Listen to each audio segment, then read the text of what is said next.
شریعت کا ایک قانون ہے، اٹل قانون، اس کو ذہن میں رکھیں آپ، یہ فکری بات ہے۔ ایک شریعت کا قانون ہے، وہ کیا؟ شریعت یہ کہتی ہے کہ جو آدمی دنیا میں اندھا ہو وہ قبر میں اندھا نہیں، وہ قبر میں بینا نہیں ہو جاتا۔ جو دنیا میں جاہل رہا ہو وہ قبر میں عالم نہیں ہو جائے گا۔ جو دنیا میں کافر رہا ہو وہ قبر میں مومن نہیں ہو جائے گا۔ جو زندگی کے اندر بہرا رہا ہو وہ قبر کے اندر سننے نہیں لگ جائے گا۔ یہی بات سمجھ گئے آپ؟ هل يستوي الذين يعلمون والذين لا يعلمون؟ جاننے والا اور نہ جاننے والا برابر نہیں ہو سکتے۔ یہ ایک ایسا اٹل قانون ہے جو تبدیل نہیں۔ اس پر پھر شریعت نے ایک سند دی ہے کہ چونکہ یہ قانون اللہ کا بنایا ہوا ہے، لہذا رب نے فرمایا لا تبدیل لکلمات اللہ، اللہ تعالیٰ کی باتیں اور اس کے قوانین تبدیل نہیں ہوتے۔ اب یہ قانون بن گیا، اس کو ذرا ذہن میں رکھیں اور آپ ایک نقطہ حاصل کریں اور اس پر غور کریں۔ ہمارا یہ مسلمہ عقیدہ ہے کہ قبر کے اندر مومن کو دیدار ہوگا، اور یہ مضامین نعتوں میں آج کل بہت بیان ہوتا ہے۔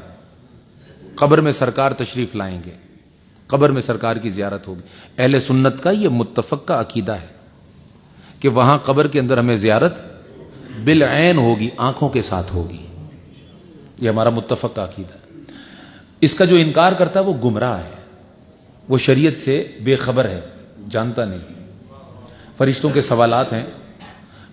سوالات ہیں، تیرا رب کون ہے، تیرا دین کیا ہے۔ پھر نبی علیہ الصلوۃ والسلام کی معرفت کے حوالے سے سوال ہوگا کہ بتاؤ ان کے بارے میں تم دنیا میں کیا کہا کرتے تھے۔ یہاں تک بات پہنچ گئی۔ اب وہی قانون کہ قبر میں وہی شخص دیکھے گا جس نے یہاں دیکھ لیا ہو۔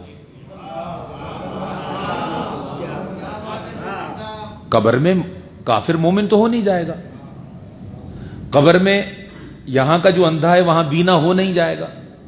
آپ بات کو سمجھیے گا، قبر میں جو یہاں بے خبر تھا وہ وہاں باخبر وہ نہیں جائے گا۔ جو یہاں باخبر تھا وہ اپنی خبر کا یقین وہاں پائے گا۔ جو یہاں جان گیا تھا وہ وہاں جاننے میں کامل ہو جائے گا۔ جو یہاں راز پا گیا تھا وہ اپنے راز کی جزا قبر میں پا لے گا۔ تو قبر میں معاملہ بڑھ جائے گا، کوئی نیا معاملہ پیدا نہیں ہو جائے گا۔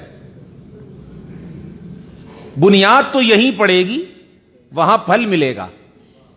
کاشت یہاں ہوگی، پھل وہاں میسر آئے گا۔